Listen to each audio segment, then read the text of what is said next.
మీరు ఇందాక దేవుడిని నమ్ముతున్నాను అన్నారు. ఇప్పుడు చెప్తున్న స్టోరీస్ థియరీస్ అన్ని నేను అది చెప్తున్నా.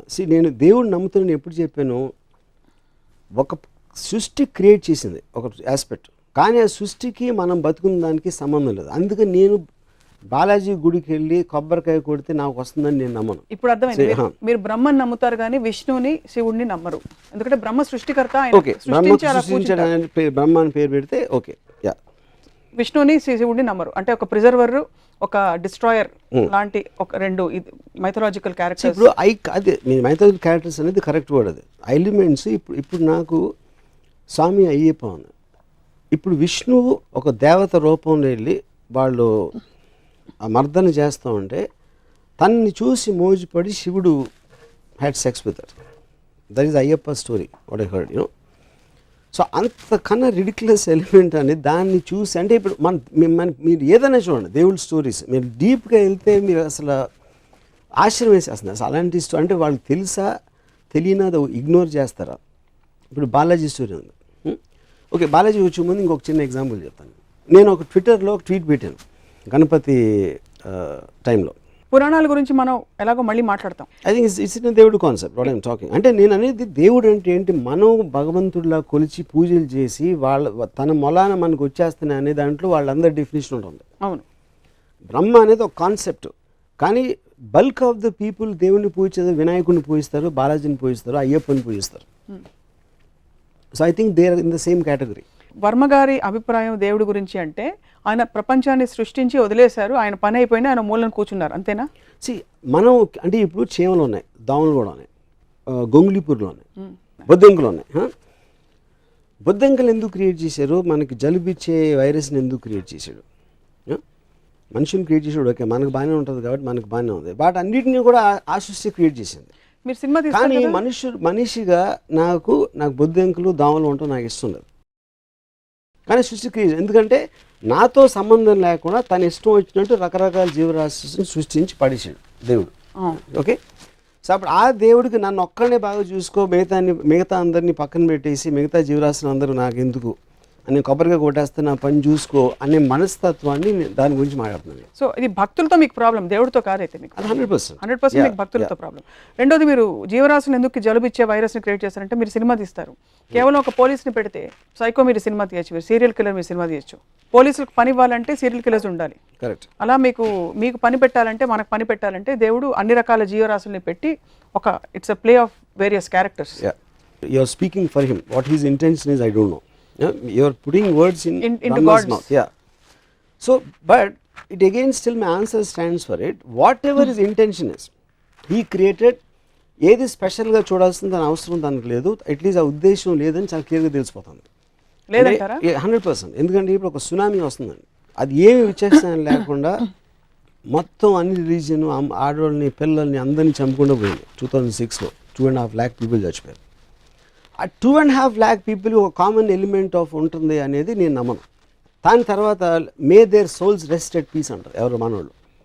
ఏది చేసింది యాక్ట్ ఆఫ్ గాడ్ అని లీగల్ డెఫినేషన్ ఉంది. Any kind of a natural calamity is called act of God. That is actual definition legally speaking. Okay, దేవుడు సృష్టించిన దాని మూలం జరిగినది. అది జరిగినప్పుడు మీరు ఒక మీ మేనేజర్ తప్పు చేస్తాడు, లేకపోతే మీ గవర్నమెంట్ తప్పు చేస్తుంది, లేకపోతే మీ ఇంట్లో ఎవరో తప్పు చేస్తే మీరు ఇమ్మీడియట్గా కోపం వస్తుంది. దానివల్ల ఒక హామ్ క్రియేట్ అయినప్పుడు అంత పెద్ద హామ్ క్రియేట్ చేసిన దేవుడిని మాత్రం మీరు బ్లేమ్ చేయరు. ఎందుకు? భయం.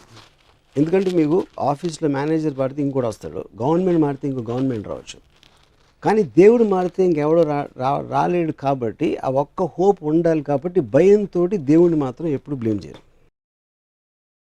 సో మళ్ళీ నేను చెప్పేది ఏంటంటే, దేవుడు అనేది క్రియేటర్, మీరు బ్రహ్మ అనండి, దేవుడు అనండి, ఏదన్నానండి, that is not to be debatable. Because ఏదో ఒకటి క్రియేట్ చేసి ఉండాలి. వాట్ ఎవర్ దానికి షేప్ ఉందా, ఫామ్ ఉందా, whatever the scientific origin అనేది, all of them are coming under one definition.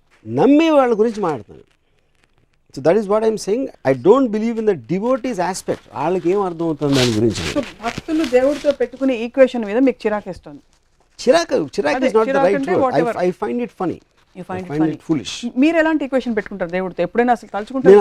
అబ్సల్యూట్గా. Because I strongly నేను బిలీవ్ చేస్తాను దేవుడి స్కీమ్లో నేను లేను. కాదు, క్వశ్చన్ అది కాదు. Is too big. అంటే ఇది ఎలా ఉంటుందంటే, అది ఇప్పుడు ఇక్కడ చీమలు తిరుగుతూ ఉంటాయండి. ఆ చీమలు మ్యాక్సిమం నేను నడిచేటప్పుడు నాకు కనిపించకపోతే తొక్కి వెళ్ళిపోతాను, లేకపోతే చీపుతో ఊడ్చేస్తాను. దానికన్నా నాకు చీమలకి ఏం కనెక్షన్ లేదు. చీమ గురించి నేను ఆలోచిస్తున్నాను అనుకుంటే ఎంత మూర్ఖత్వమో, ఏ మనిషి కూడా దేవుడు నా గురించి ఆలోచన అంతే మూర్ఖత్వం. You feel God doesn't think about you. No. But I asked you, do you think about God? No, I don't think about God for the same reason. Because I am not in the scheme of things of God. నన్ను హామ్ చేసే శక్తి దేనికున్నా అది నాకు God.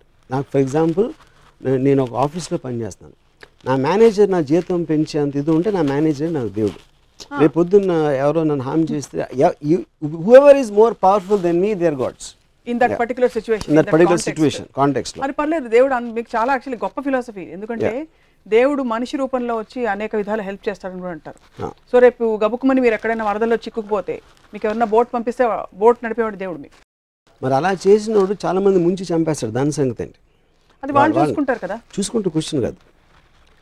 ఇప్పుడు ఆ belief తోటే మమ్మల్ని చేస్తాడన్న belief తోటే అందరూ చేస్తారు. నేను అలాంటి దాంట్లో నేను టైం వేస్ట్ చేయను. నా కెపాసిటీలో నేను చేయగలిగితే చేస్తాను, కానీ ఎవడో వచ్చి ఏదో చేస్తాడు అనేది నేను నమ్మను. అది నేను చెప్పేది. చాలామంది చాలా బలమైన వారి అనుభవాలని పబ్లిక్గా చాలాసార్లు చెప్పారు, పుస్తకాలు రాశారు. దట్ నాకు దేవుడు కనిపించాడు, నేను ఇలా కోరుకుంటే ఇలా అయింది నాకు, లేకపోతే నేను ఇలాగా 7 వారాలు ఉపవాసం ఉన్న తర్వాత దేవుడు నాకు ఇలా మార్పు వచ్చింది. వాటన్నిటిని ఎలా ఎక్స్ప్లెయిన్? ఇప్పుడు మా కజిన్ ఒకడు నాకు చెప్పాడు, రామ అంతకుముందు నేను నమ్మేవాడిని కాదు, ఒకరోజు నేను సముద్రంలో ఈత కొడుతూ ఉంటే ఆల్మోస్ట్ చచ్చిపోయాడిని, లోపల కరెంట్ లాక్కి వెళ్ళిపోతుంది, మళ్ళీ సడన్గా ఏదో మిరేకిల్ జరిగి నేను బయటకు వచ్చేసాను, అప్పటి నుంచి భక్తుని అయిపోయాను అన్నాడు. అప్పుడు నేను ఆడితే ఏమన్నానంటే, అప్పుడు వాళ్ళ నోటి దగ్గర కూడి చెడగొట్టినందుకు చేపలని నాస్తికులు అయిపోవచ్చా అన్న. ఎందుకంటే నువ్వు చచ్చిపోయింటే ఆ చేపలు నేను తినేసి, చేపలు కూడా జీవులే, అవి కూడా భగవంతుడే సృష్టించాడు. అలాంటప్పుడు నువ్వు నోటి దగ్గర కూడి తీసేసినట్టే కదా దేవుడు నేను బతికేచ్చి. సో నీకు పార్షియాలిటీ చూపించి వాళ్ళకి అన్యాయం చేసినందుకు ఆ చేపలని నాస్తికులు అయితే కరెక్టా అన్న. సో పాయింట్ అనేది, ఏది జరిగినా someone will benefit, someone won't benefit. మీరు తిరుపతికి వెళ్ళి నాకు ₹1,00,000 డబ్బులు కావాలి మీరు చేసేని కొబ్బరికాయ కొడితే ఆ ₹1,00,000 ఎవరు జేబు నుంచి వస్తాయి, పుట్టిరావు, అది మళ్ళీ క్రియేట్ చేయరు ఎవరు.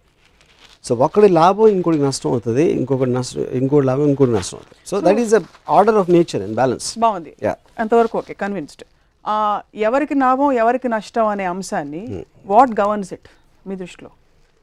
ఆర్డర్ అనే నష్టం అనేది మనం సెల్ఫ్ క్రియేటెడ్ దాంట్లో చేసాం. మనుషులు ఒక పర్టికులర్ టైంలో యానిమల్స్, దాని నుంచి ఒక ఫేజ్లో ఒక సోషల్ ఆంప్లెక్స్, చేవల నుంచి మనం complex and more advance form అవ్వచ్చు.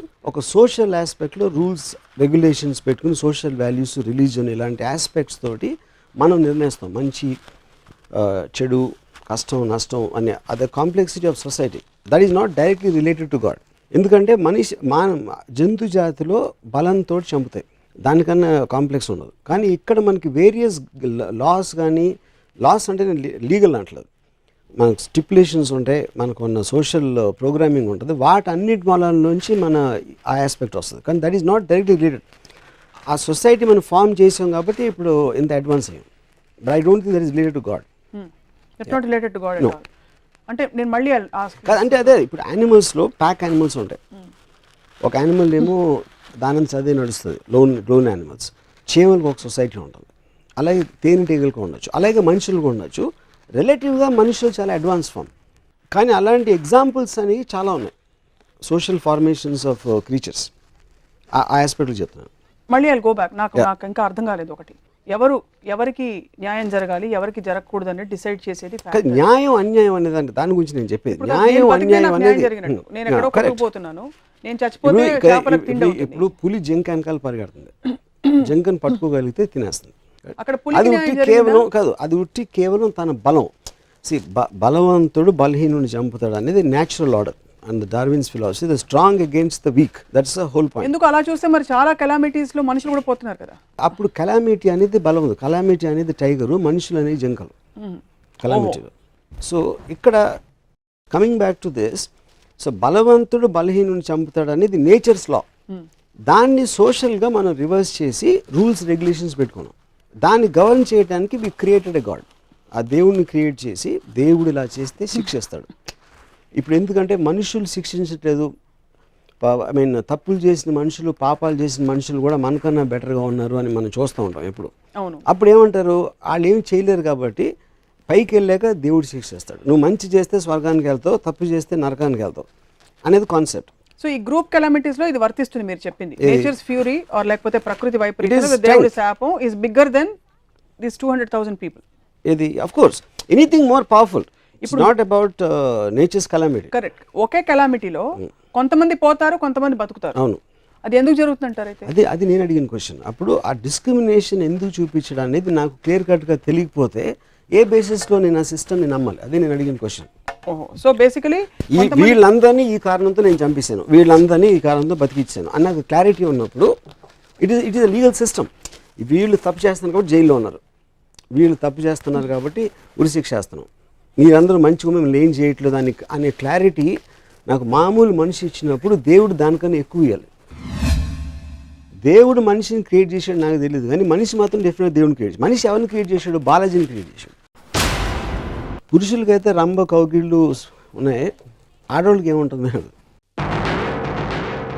వాడు బ్యాడ్ స్క్రిప్ట్ రైటర్ అయితే ఆ గాడ్కి బ్యాడ్ స్టోరీ ఇచ్చాడు, గుడ్ స్క్రిప్ట్ రైటర్ అయితే బెటర్ బ్యాక్గ్రౌండ్ ఇచ్చాడు.